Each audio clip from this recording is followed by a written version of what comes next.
బాపట్ల జిల్లా రేపల నియోజకవర్గంలో మంత్రి అనగాని సత్యప్రసాద్ పర్యటించారు. ఇందులో భాగంగా వరద ముంపు గురైన పల్లెపాలెం గ్రామాన్ని సందర్శించారు. అక్కడ ఏర్పాటు చేసిన పునరావాస కేంద్రాల్లో ముంపు బాధితులను పరామర్శించిన మంత్రి అనగాని ఆహార, వసతి, వైద్య సదుపాయాలను పరిశీలించారు. ఈ క్రమంలోనే పెనుమూడి నది పరివాహక ప్రాంతంలో అధికారులు అప్రమత్తంగా ఉండాలని సూచించారు. వరద ముప్పు తగ్గేంత వరకు పునరావాస కేంద్రాల్లో ప్రజలకు మెరుగైన సౌకర్యాలు అందించాలని ఆదేశాలు జారీ చేశారు. అనంతరం రేపల్లె పార్టీ కార్యాలయంలో వైద్య ఖర్చుల నిమిత్తం సీఎంఆర్ఎఫ్ చెక్కులను మంత్రి అనగాని పంపిణీ చేశారు.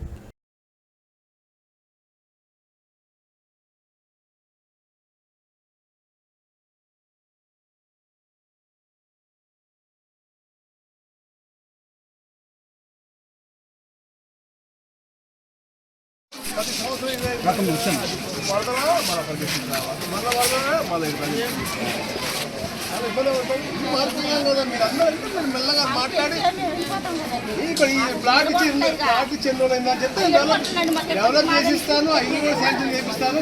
మీరేమో ముందే మేము వెళ్ళకూడదు ఇక్కడ నుంచి ప్రిపేర్ అయితే మనకి వీళ్ళకి ఎంత ఇబ్బందులకి భవిష్యత్తులో వీళ్ళకి ఇబ్బంది కదా. ఏం పేరే స్కూల్కి వెళ్తున్నావా? బాగుందా స్కూలు? బాగా చెప్తున్నారా? ఎక్కడ స్కూలు? కూర్చోదయ్యా, very good.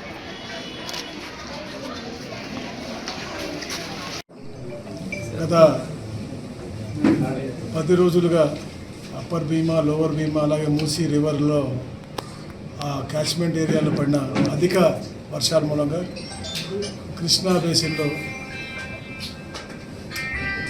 అత్యధికంగా నీళ్ళు రావటం, మన ప్రకాశం బ్యారేజ్ నుంచి దాదాపుగా ప్రతిరోజు కూడా 6,70,000-80,000 క్యూసెక్కులు రిలీజ్ అవటం సముద్రంలోకి.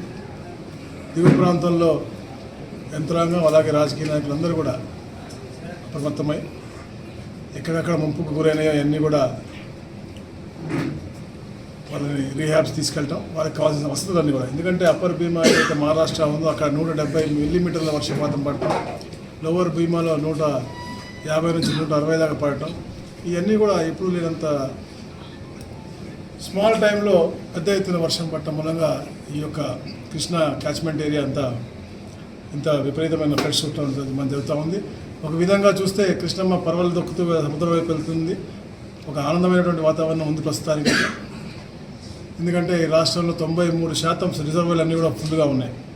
అయినప్పటికీ కూడా ఏదైతే ఫ్లడ్ ఉందో దాని మూలంగా ఎక్కడ కూడా రాకపోకలకు కానీ అలాగే సరైన వైద్యం అలాగే కావాల్సిన వసతులకు కానీ ఎక్కడ ఇబ్బంది ఉండకూడదని లక్ష్యంతో యంత్రాంగం అప్రమత్తమై ఎక్కడెక్కడైతే 28